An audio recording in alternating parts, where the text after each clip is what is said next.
Subscribe कीजिए daily trending news channel को और बेल आइकन को दबाइए लेटेस्ट न्यूज सबसे पहले पाने के लिए। नमस्कार, आप सबको बहुत बहुत धन्यवाद। आज आप इस प्रेस वार्ता में आए हैं। अभी चंद मिनटों पहले हमने सिद्धू जी के कुछ बयान को सुना है। बुरा मत मानिएगा, मैं सिद्धू जी के लिए इतना कहूंगा कि रोज अनर्गल बोलने वाले सिद्धू जी जब श्याम पित्रोदा का हुआ तो हुआ कमेंट आया, उस समय चुप रहे। उस समय उन्होंने श्याम पित्रोदा के खिलाफ एक लफ्ज नहीं कहा। सिखों के हक में और 84 के नरसंहार के खिलाफ एक शब्द सिद्धू जी के जुबान से नहीं निकला। वही सिद्धू आज कमलनाथ जी के गोद में बैठ के मोदी जी के खिलाफ बोल रहे हैं। वही कमलनाथ जिन्होंने दिल्ली में 3000 सिखों के नरसंहार को अंजाम दिया था, एक अभियुक्त हैं, उन्हीं के साथ बैठकर जिस प्रकार आज बदजुबानी समस्त हिंदुस्तान के लिए और हिंदुस्तानियों के लिए सिद्धू जी ने किया है, उस शब्द का प्रयोग करने में मुझे लज्जा आती है। सिद्धू ने नरेंद्र मोदी जी को और हिंदुस्तानियों को काला अंग्रेज कहा है कि हम सब काले अंग्रेज हैं। आप बताइए, मैं आपसे पूछता हूं, मोदी जी काले अंग्रेज हैं और सोनिया जी हिंदुस्तानी हैं, ये कहां का न्याय है? मोदी जी काले अंग्रेज हैं। मोदी जी काले हैं तो क्या हुआ, दिल वाले हैं। मोदी जी काले हैं तो क्या हुआ, गरीबों के रखवाले हैं। और मोदी जी काले हैं तो क्या हुआ, तेरे तेरे तेरे तेरे चाहने वाले हैं। पूरा हिंदुस्तान के चाहने वाले हैं मोदी। मोदी को हिंदुस्तान प्यार करता है और हिंदुस्तान को मोदी प्यार करता है। इसलिए आप मोदी जी को काला अंग्रेज कह के, यह अपमान केवल मोदी जी का नहीं है, यह अपमान समस्त हिंदुस्तान का है। और सिद्धू जी, एक बात कान खोल के आज सुन लीजिए, आपने मोदी जी को और हिंदुस्तानियों को काला अंग्रेज कहा है। मैं आपसे कहूंगा, अपने इटालियन रंग पे ना इतना गुमान कर। सिद्धू जी और कांग्रेस पार्टी, अपने इटालियन रंग पे ना इतना गुमान कर। 23 तारीख को ये इटालियन रंग भी उतर जाएगा। नतीजे का इंतजार कर, 23 तारीख को ये इटालियन रंग भी उतर जाएगा। केवल एक परिवार इस देश में ठीक है और बाकी हम सब काले अंग्रेज हैं। ये जो मानसिकता है कांग्रेस पार्टी की, आज सिद्धू जी के जुबान से, वो सिद्धू जी जो राहुल गांधी को अपना कप्तान मानते हैं और राहुल गांधी जी के आदेश पर ही अपने वक्तव्यों को रखते हैं, उन सिद्धू जी के जुबान से आज जो शब्द निकले हैं कि हिंदुस्तानी काले अंग्रेज है, यह चाटुकारिता की, परिवारवाद की पराकाष्ठा है कि एक परिवार ठीक है क्योंकि वो यूरोप से आई है और बाकी हम सब काले अंग्रेज हैं। इनको पसंद है किसका रंग? एंडरसन का रंग सही है, वो हम काले अंग्रेज हैं, एंडरसन सही है। क्वात्रोची का रंग सही है, बाकी हम और आप तो काले अंग्रेज हैं। ये क्वात्रोची मामा सही, क्रिस्टियल मिशेल का रंग सही, एंडरसन का रंग सही और मोदी जी काले अंग्रेज हैं। दूसरा स्टेटमेंट जो सिद्धू जी ने कहा, उन्होंने कहा कि मोदी जी नई दुल्हन की तरह है, रोटी बेलने बैठते हैं तो खाली चूड़ी बजाते हैं, रोटी बनाते नहीं। मुझे दुख के साथ कहना पड़ रहा है, एक ही वाक्य में सिद्धू जी ने कांग्रेस पार्टी की मानसिकता को दिखाया है कि रेसिस्ट भी है कांग्रेस पार्टी और सेक्सिस्ट भी है कांग्रेस पार्टी। महिलाएं केवल रोटी बनाने के लिए होती है, नई दुल्हन केवल रोटी बनाने के लिए होती है और वो चूड़ी खनकाने के लिए होती है। क्यों? महिलाएं जाके काम नहीं कर सकती, महिलाएं जाके नौकरी नहीं करती हैं क्या? सिद्धू जी और राहुल जी, ये न्यू इंडिया है, ये नव भारत है।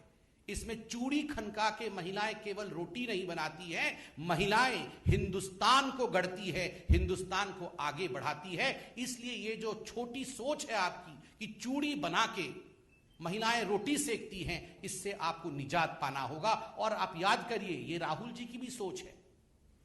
उत्तर प्रदेश के चुनाव से ठीक पहले राहुल गांधी जी ने कहा था कि जब मिशेल ओबामा जी की धर्मपत्नी, जो उस समय अमेरिका की फर्स्ट लेडी थी, वो जब व्हाइट हाउस में आएंगी और रोटी बनाने अपने किचन में चली जाएंगी तो वो देखेगी ओह मेड इन लखनऊ पतीला।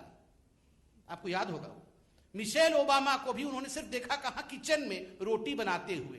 ठीक उसी को फॉलो करते हुए आज सिद्धू जी ने कहा कि भारत की महिलाएं केवल रोटी बनाने के लिए है और चूड़ी खनकाने के लिए है। यह एक सेक्सिस्ट कमेंट है। ना सिखों के प्रति सम्मान, ना भारतीयों के प्रति सम्मान, ना महिलाओं के प्रति सम्मान। यह कांग्रेस पार्टी की असलियत है। बंधु, ये एक विषय था।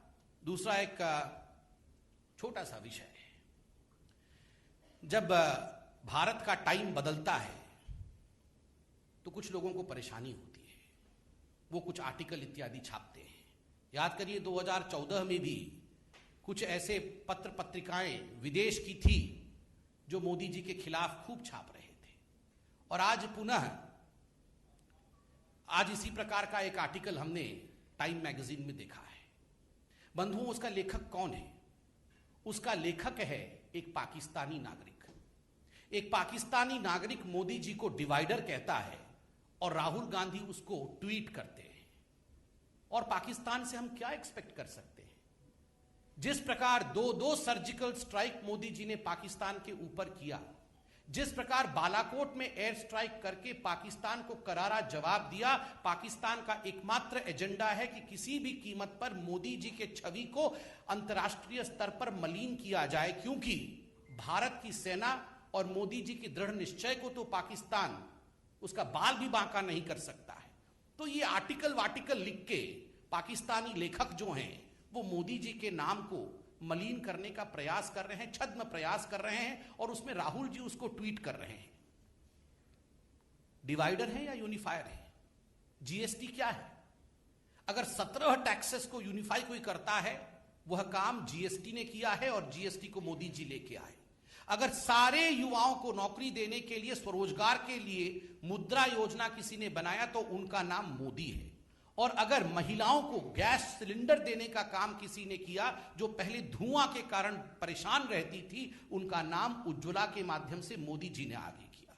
आयुष्मान भारत लाके अगर पूरे हिंदुस्तान में 5 करोड़ लोगों को 5-5 लाख, 10 करोड़ लोगों को 5-5 लाख देने की किसी ने बात कही, तो वो यूनिफायर मोदी जी हैं। 44 गरीबों को प्रत्येक मिनट गरीबी रेखा से ऊपर लाने का किसी ने काम किया है, तो खुद अमेरिकन रिसर्च कहती है कि उनका नाम नरेंद्र मोदी है। मैगजीन छापने से पहले अपने ही देश के रिसर्च को तो पढ़ लेते। मैं इतना कहूंगा बंधुओं, 10 वर्ष भारत में टाइम खराब चल रहा था यूपीए के समय भ्रष्टाचार के कारण, और आज जिस प्रकार से the great game changer of India, the reforming, performing, transforming agenda को आगे बढ़ाने वाले unifier prime minister Narendra Modi ji के अंतर्गत टाइम बदला है भारत का, और आज भारत एक नई बुलंदी को हासिल करते हुए न्यू इंडिया की तरफ बढ़ रहा है। बहुत बहुत धन्यवाद। कोई प्रश्न हो तो अवश्य पूछिए।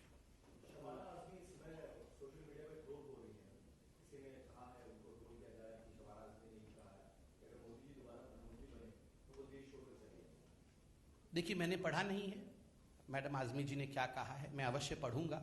मगर मुझे याद है 2014 में भी ऐसे कुछ लोग थे जो कह रहे थे कि मोदी जी पीएम बनेंगे तो वो देश छोड़ के चले जाएंगे। मुझे लगता है ये कहीं ना कहीं अंदर एक फ्रस्ट्रेशन है। देश को अगर छोड़ के किसी को जाना है तो उसका नाम गरीबी है। देश को अगर किसी को छोड़ के जाना है तो उसका नाम भुखमरी है, उसका नाम बेरोजगारी है। इन सब को हमें देश से बाहर भेजना है।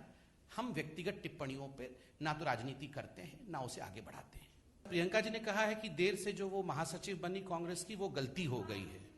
गलती हो गई है, स्वाभाविक है, गलती तो हो गई है, क्योंकि वो जान गई है कि 23 तारीख को क्या होने वाला है। इसलिए अभी से वो अपने आप को बचाने की प्रयास कर रही है। कहीं ना कहीं राहुल गांधी के ऊपर पूरी गठरी फेंकने की कोशिश कर रही है कि मैं तो देर से आई, इसलिए मेरे से कुछ हुआ नहीं।